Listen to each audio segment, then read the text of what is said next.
Most people think cryptocurrency is about getting rich, buying low, selling high, catching the next Bitcoin before it explodes. But that's not how this story begins. Because long before people were chasing profits, cryptocurrency was trying to solve a problem most people never even noticed.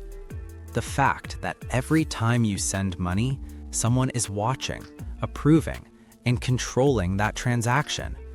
A bank, a company, an authority. So what happens if you remove all of them? No bank, no middleman, no central control. Just money moving directly between people. That idea sounded almost impossible. And yet, in 2009, someone made it real. Welcome to Doc Does Financial History, where money, power, and history collide, and nothing is ever as simple as it looks. What is a cryptocurrency? Definition and history. At its core, cryptocurrency is surprisingly simple. The word itself is made of two parts. Crypto, meaning hidden or secure, and currency, meaning money.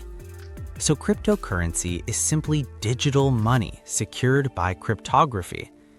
But unlike the money in your bank account, it doesn't exist physically. There are no coins, no notes. Everything exists online. You can send it, receive it, and use it to buy things, just like traditional money. But here's where things start to change. When you send dollars or euros, your transaction goes through a bank or payment service. They verify it, they approve it, they control it. Cryptocurrency removes that layer completely. You can send money directly to another person without asking anyone for permission. That idea didn't appear randomly. It came from a specific moment in history. In 2009, right after the global financial crisis, trust in banks and financial institutions was shaken. People started questioning the system. And that's when Bitcoin was introduced. Created by an anonymous figure known as Satoshi Nakamoto, a name the world knows, but a person no one has ever confirmed. Bitcoin wasn't just a new type of money. It was a statement. A system where money could exist without governments, without banks, without centralized control. Originally, cryptocurrency was meant to be used as money, to buy things, to send payments, to replace traditional systems. In some places, that still happens. But over time, something changed. People stopped using it like currency and started treating it like an investment. Buying Bitcoin at $10,000, hoping to sell it at $60,000.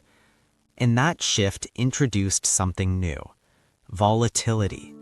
Because unlike traditional money, cryptocurrency prices move fast, sometimes too fast.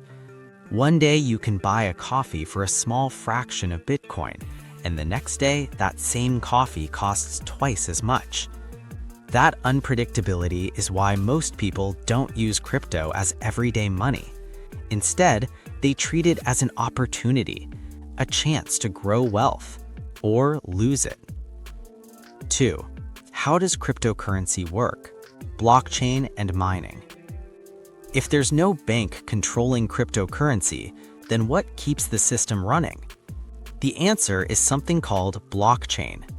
To understand it, imagine a simple notebook. Every time a transaction happens, it gets written into that notebook.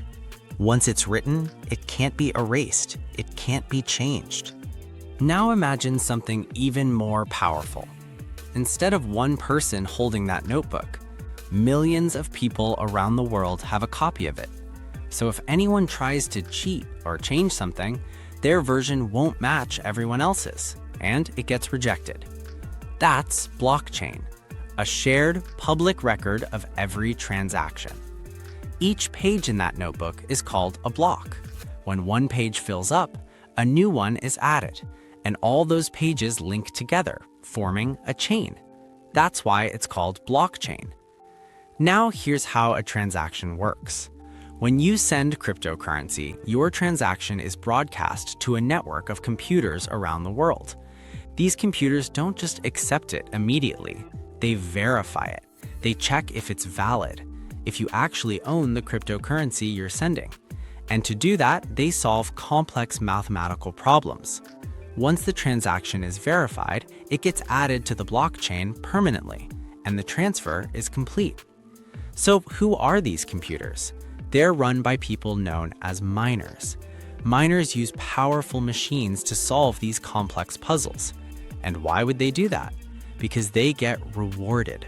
Every time they successfully validate transactions, they earn new cryptocurrency. This process is called mining. But not all cryptocurrencies work this way. Some use a different system called proof of stake, which doesn't rely on solving puzzles, but instead uses ownership and participation to validate transactions.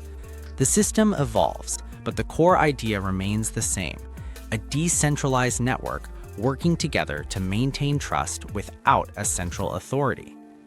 3. Cryptocurrency as an investment.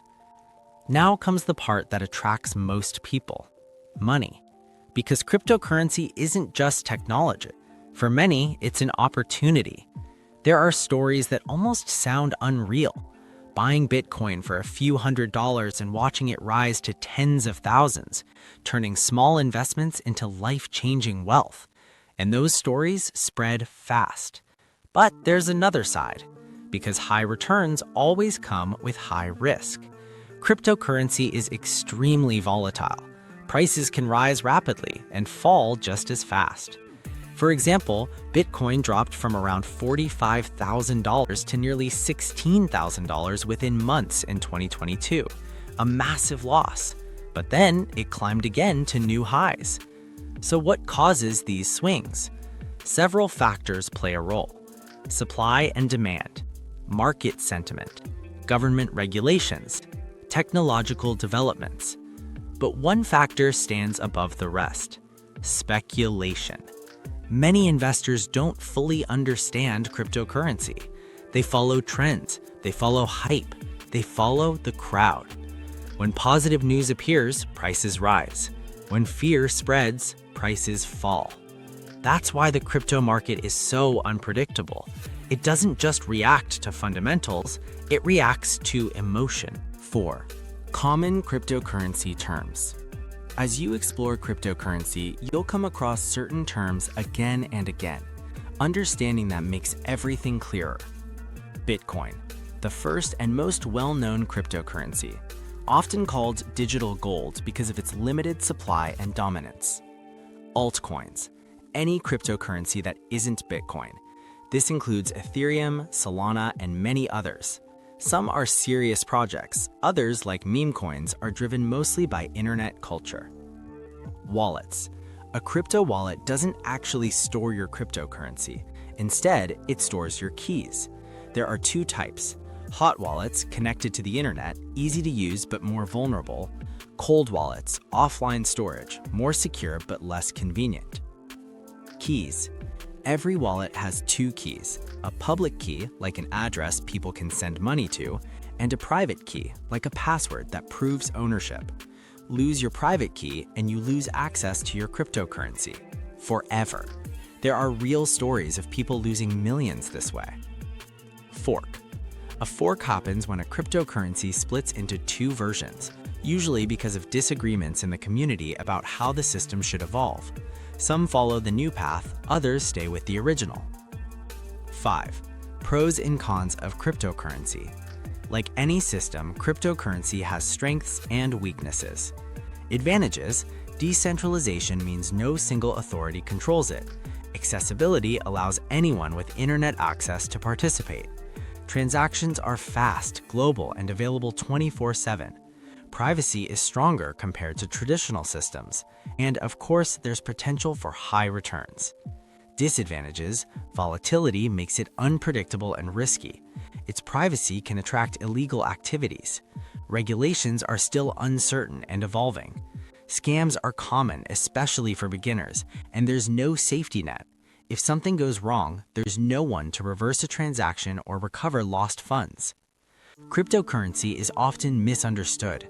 Some see it as the future of money, others see it as a dangerous bubble, but in reality, it's neither that simple nor that extreme. It's a system built on a powerful idea: money without control, transactions without permission, trust without intermediaries. But with that freedom comes responsibility, because in a system with no central authority, you are the one in control, and also the one at risk.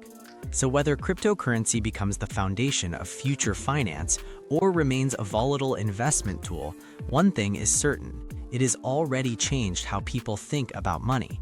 And once that idea exists, it doesn't disappear. If this changed the way you see cryptocurrency, consider subscribing for more deep, clear explanations like this. If you found this video helpful, don't forget to hit the like button, share it with others, and subscribe for more content.